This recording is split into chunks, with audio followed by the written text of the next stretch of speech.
sangat putih pracaya Gusti boten sari.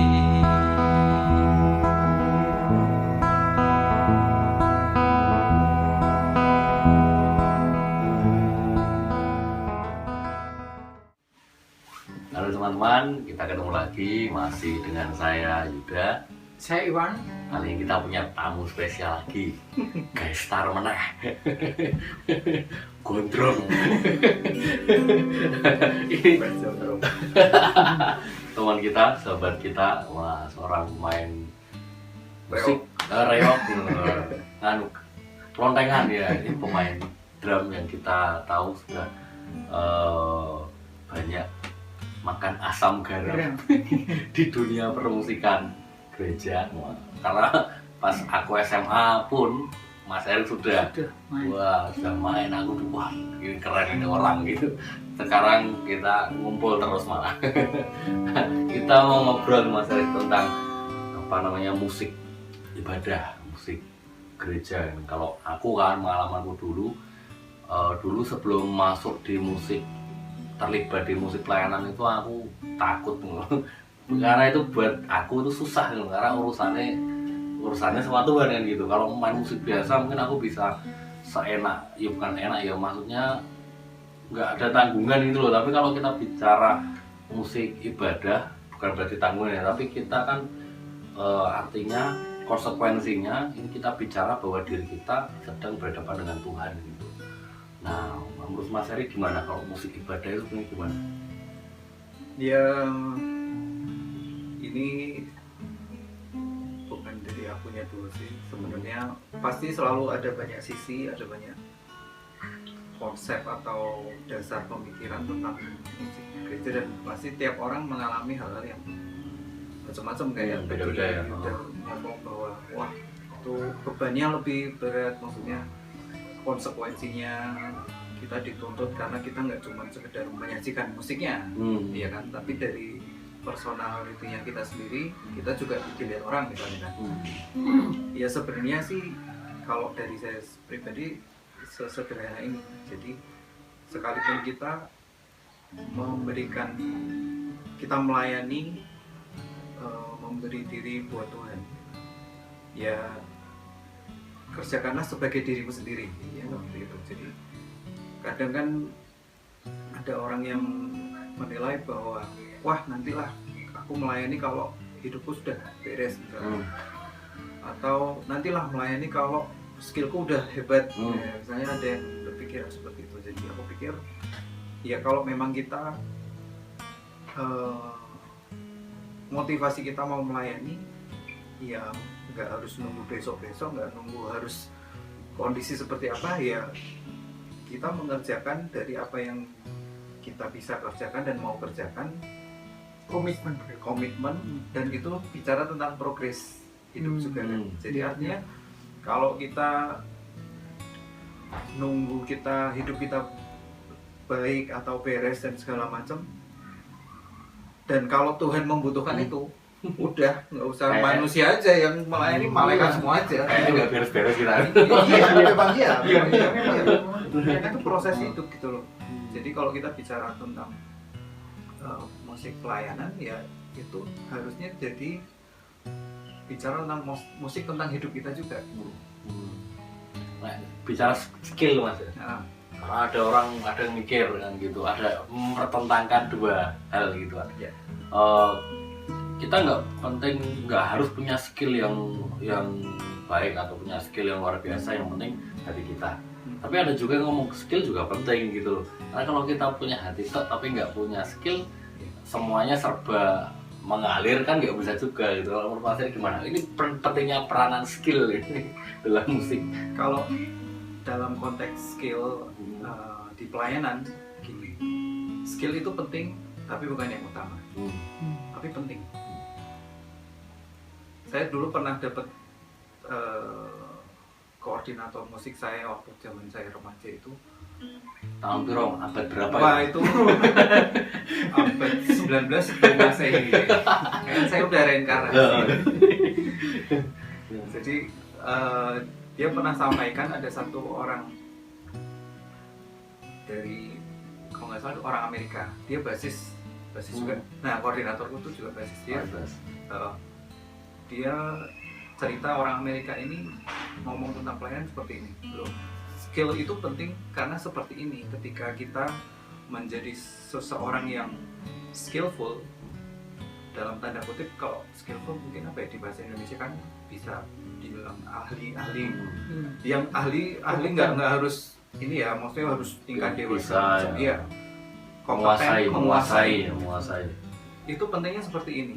Karena kan kita ini melayani ya bukan sebagai pengiring tapi penyembah. Nah, ketika kita skillful, kita menguasai skill kita, waktu kita menyembah sekaligus mengiringi jemaat menyembah juga, kita sudah nggak pusing dengan teknik gitu loh. Kita pun juga bisa bareng nyembah gitu loh. Itu salah satu poinnya. Jadi tetap penting ya. Tetap penting, tapi bukan yang utama. Artinya seperti ini. Kayak yang tadi saya awal bilang, kalau kita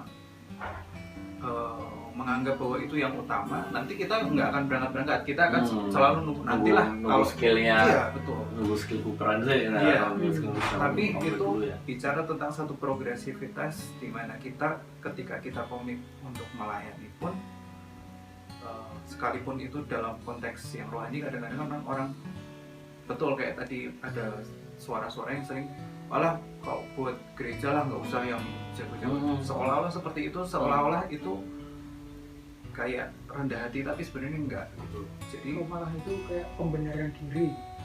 Pembenaran diri atau kayak malah sombong juga ya, bisa jadi ya. Malah bisa sombong gitu. Jadi memang yang tadi saya senang yang progres tadi kan seperti firman Tuhan, tetap talenta itu harus dikembangkan. Oh iya, itu dia. Makanya ya nggak bisa hanya maksudnya yang penting aku melayani tanpa aku harus mengembangkan, ya tidak bisa kan. Tetap kita harus mengembangkan talenta itu, karena ya kita berhadapan dengan manusia pun dituntut seperti itu, apalagi dengan Tuhan. Iya betul, pasti lebih ya. Dan aku ada satu yang statement Mas Erik tadi yang menurutku penting untuk digarisbawahi, maksudnya gini, kadang-kadang kita lupa ketika kita mengiring ibadah itu kita bersikap dan berpikir seolah kita tuh pengiring. Ya, padahal kita itu juga menyembah gitu. Kita worshippers itu, penyembah itu kan membawa kita sebagai orang yang memandu atau kita membawa jemaat untuk menyembah, sekaligus diri kita juga menyembah. Kebanyakan perspektifnya kadang orang berpikir hanya sebagai pengiring gitu loh. Nah, sebenarnya itu malah jadi salah satu kalau dari bahasa saya sih ya, itu bedanya kita dengan musik-musik di luar gereja. Itu bedanya kita dengan musik-musik yang mungkin dengan musik rohani yang lain. Ya aku nggak membedakan sih ya. Tiap orang mungkin punya persepsinya sendiri-sendiri. Jadi kita itu bukan hanya sekedar menyajikan musiknya, tapi ya itu sendiri, kita sendiri juga membawa hidup kita menyembah untuk memimpin orang lain yang bersama-sama kita. Itu dia menyembah juga gitu. Karena masalahnya yang kedua, selain yang kalau pertentangannya atau sisi lain dari skill tadi, kalau kita kaitkan dengan itu kan ada juga yang berpikir itu mas, yang penting bahasa Jawa yang penting mengalir gitu. Karena kan kadang gitu mas, aku terserah aku mas ya, aku pas bikin aransemen itu kadang sebel kalau ada yang ngomong yang penting mengalir aja, podo kaset ini kelihatan kita generasi lalu sama kayak MP3 gitu. Itu enggak apa namanya, yang penting mengalir saja gitu mas. Itu bahasa mengalir itu sering muncul loh mas. Nah, yang menarik kayak gini ya, sebenarnya sih saya juga ada sisi setujunya dengan ya yang penting mengalir, tapi kita harus tahu gitu loh maksudnya. Yang penting mengalir itu misalnya kita analogikan kita lagi rafting gitu ya, itu kan memang butuh aliran sungainya. Nah, ayo kita yang penting ngalir, dan ternyata kita masih di pinggir gitu. Malah nabrak-nabrak ya, Iya. malah nabrak-nabrak kan gitu. Batu semua Iya. gitu kan. Jadi istilah mengalir, kita harus satu, ya kita harus siap dengan aliran apapun satu. Jadi ini analogi lagi kayak kemarin yang tragedi apa tuh di Jogja ya, sing pramuka. Oh iya iya. Nah itu siap nggak kalau misalnya seketika waktu kita melayani Tuhan kasih aliran yang terus banget, itu apakah kita juga siap dengan aliran yang seperti itu? Jadi kalau bahasa mengalir itu kan sebenarnya bisa diartikan bahwa kita mengikuti pimpinan Tuhan. Nah siap nggak kita benar-benar dipimpin sama Tuhan? Poinnya seperti itu. Yang kedua, bener nggak kita ngomong mengalir itu kita tahu pimpinan Tuhan kemana? Atau jangan-jangan itu cuma sekedar alibi, kayak wes pokoknya hajar aja gitu loh. Ya toh. Jadi kalau memang mengalir ya salah satu kunci utamanya adalah kita benar-benar harus ngerti Tuhan maunya kemana. Nah untuk sampai ke situ ya itu tadi bahwa kita itu menyembah, bukan cuma sekedar ngiringin, bukan hanya sekedar kita menyajikan satu aransemen, oh nanti gini alurnya seperti itu. Kalau kita sudah ngeplot kayak gitu, berarti alirannya kita yang bikin, ya kan? Padahal yang namanya mengalir, yang orang lain orang pada umumnya ngomong ngeflow, itu kan ngomong tentang nanti Tuhan tuh arahkan kemana gitu. Itu yang pertama. Yang kedua, balik ke skill tadi. Ketiga masih. Oh di ketiga. Oh iya ya. Masih loro, 1, 2, ini 3. 1, 3, 2. Balik ke skill, balik ke skill. Ya dia entah poin berapa tadi ya. Balik yang ke skill tadi. Ini pentingnya kenapa kita selalu harus secara personal, secara diri kita sendiri harus selalu progres untuk kita latihan. Ya nanti kalau Tuhan bawa kita ngalir kemana, kita udah nggak bingung gitu loh. Satu, nggak bingung dengan alat kita sendiri, yang kedua nggak bingung dengan koordinasi dengan tim yang lain. Karena kalau kita ngomong musik ibadah itu juga nggak lepas dari namanya team working. Jadi kita bukan sekedar, malah bukan bahasanya bukan sekedar ya. Kita itu bukan sedang show off, kita itu bukan sedang konser, sedang menunjukkan kehebatan kita, gitu. Tapi pertanggungjawaban kita tentang skill itu bicara tentang ini ketika kita dibawa ke satu aliran tertentu, kita bisa ikut ke situ. Gitu. Kita nggak terganjal dengan teknik. Artinya kan berarti kita mengalir mempercayakan itu kepada pimpinan Tuhan dan Roh Kudus, tapi kemudian kita juga harus mempersiapkan itu kan. Artinya harus ada konsep juga, harus ada konsep. Dan untuk mempersiapkan konsep artinya juga nggak bisa garis bawah yang Mas katakan tadi, bukan dari pikiran kita sendiri. Artinya dari awal, dari persiapannya pun kita harus sungguh-sungguh meminta pimpinan Tuhan, minta hikmat Tuhan. Karena kalau bahkan dalam menentukan lagu juga misalnya, karena kadang-kadang ini sering terjadi Mas, kadang-kadang ada dalam koordinasi tim, mungkin tim WL-nya atau singernya itu kadang minta lagu yang lagi tren saja gitu loh. Ini kok berbeda. Background ini ya alasannya karena tren aja, cuman bukan karena itu memang sesuatu yang belum tentu ya. Biar saja itu Tuhan taruh, tapi kadang belum tentu gitu, karena kadang kita nggak minta hikmat. Tapi kadang-kadang juga sesuatu yang unik ya, ada lagu setelah minggu yang dipakai, ternyata bisa dipakai Tuhan gitu loh.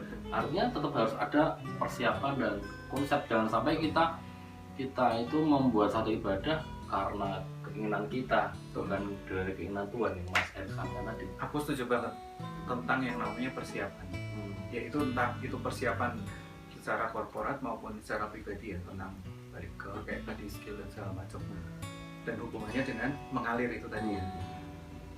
Karena ya itu mengalir, kalau memang kita mau mengalir ya kita harus siap. Dan intinya gini lah, kayak tadi yang saya bilang, kalau kita mau mengalir berarti kan kita harus memastikan bahwa kita itu sudah ada di dalam alirannya itu sendiri gitu.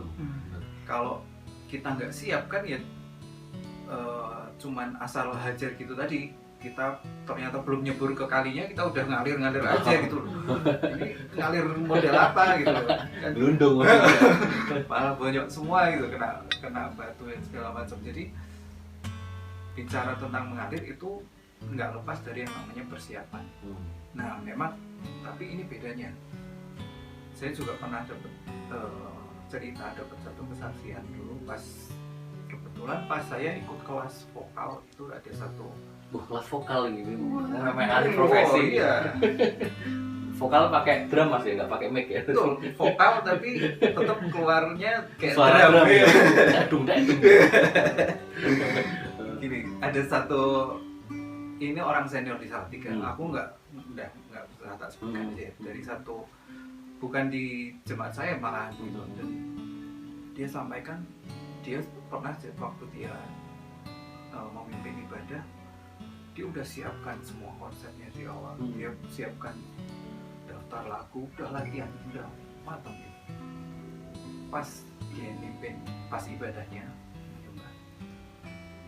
seingatku cuman sampai lagu kedua kalau nggak salah ya. Mereka menyembah dan Tuhan ngomong sudah habiskan di sini. Yang lagu ketiga ini udah nggak dipakai. Nah kadang hal-hal seperti ini, hal-hal yang seperti ini, kadang ada orang-orang yang bermasalah di sini. Kita udah latihan gini-gini, udah mikir gini-gini, nggak dipakai. Ya kalau memang kita mau mengalir ya seperti ini. Ini baru salah satu contoh. Bisa jadi mengalir nanti lagunya ganti, bisa jadi. Nah makanya itu kita harus selalu siap. Benar. Segala sesuatu itu mungkin terjadi karena ini satu hal yang sempat aku renungkan untuk masa sekarang terutama ya. Jadi salah satu komponen penyembahan yang hilang dalam tanda kutip atau mungkin sudah nggak terlalu populer sekarang ya, itu adalah spontanitas. Spontanitas bukan bicara tanpa persiapan ya, tapi ekspresi spontan waktu kita menyembah itu seolah-olah sekarang sudah jarang karena semuanya sudah terkonsep dari awal tapi mati di situ, ya kan? Jadi memang inilah artinya harus ada kepekaan ya menangkap situasi kondisi itu. Makanya ini yang saya bilang bahwa musik penyembahan itu berbeda dari musik di luar itu. Musik kalau orang kita biasanya ngomongnya musik sekuler. Ya sebenarnya sih kalau saya pribadi nggak usah membedakan sekuler gitu segala macam. Penyembahan atau bukan penyembahan. Karena musik rohani pun bisa jadi bukan musik penyembahan, betul ya? Betul. Gitu. Jadi ini bedanya antara penyembahan dan bukan. Artinya bahwa kita menyembah, kita sudah siapkan. Tapi kalau Tuhan arahkan yang lain, ya kita siap juga gitu. Toh kita ini menyembah, kita bukan menyajikan diri kita gitu. Kita nggak sedang show gitu. Kalau kita mindset kita, pemikiran kita, konsep kita lagi show ya kita nggak terima dong. Misalnya musik direkturnya udah harus main kurang tinggu. Aku ora tau ngono. Enggak, ya kita udah biasa. Karena buat kita nggak ada yang salah ya. Latihan, gladi dan perform beda semua. Itu latihan semua. Oke baik. Artinya kita bisa simpulkan ya Mas Erik, Mas Iwan. Yang pertama bahwa musik ibadah itu nggak gampang gitu. Karena kita bukan sekedar mengiringi, tapi kita juga menyembah. Kita membaca menyembah dan diri kita sendiri juga menyembah. Karena di situ kan juga Tuhan pakan kita bukan jadi pengiring yang benar, penyembah yang benar. Betul. Iya, Menyembah benar. iya betul. Pengiring yang benar. Betul. Tapi yang kedua tadi skill penting, tapi bukan yang terpenting. Kita tetap harus perlu punya skill untuk bisa menyiapkan situasi. Artinya kita menyiapkan konsep dari sebuah ibadah itu supaya ke yang ketiga, ketika kita mau mengalir, flowing, kita sudah harus siap dengan segala situasi dan kondisi. Dan yang ketiga, kalau bicara flowing, mengalir itu bukan berarti kita luweh sakarmu, enggak begitu, tapi kita membiarkan Tuhan yang memimpin. ketika kita bicara membiarkan Tuhan yang memimpin, kita juga punya kepekaan, Ya. kepekaan, kerelaan, dan kesiapan, pengorbanan juga, karena pelayanan itu hakikatnya pengorbanan. Hidupku hanyalah untukmu, segenap hatiku kagum akan kebaikanmu, dan nafasku menceritakan kasihmu. Ajarku berdiam dekat di hatimu. Sampai ketemu lagi. Gusti mboten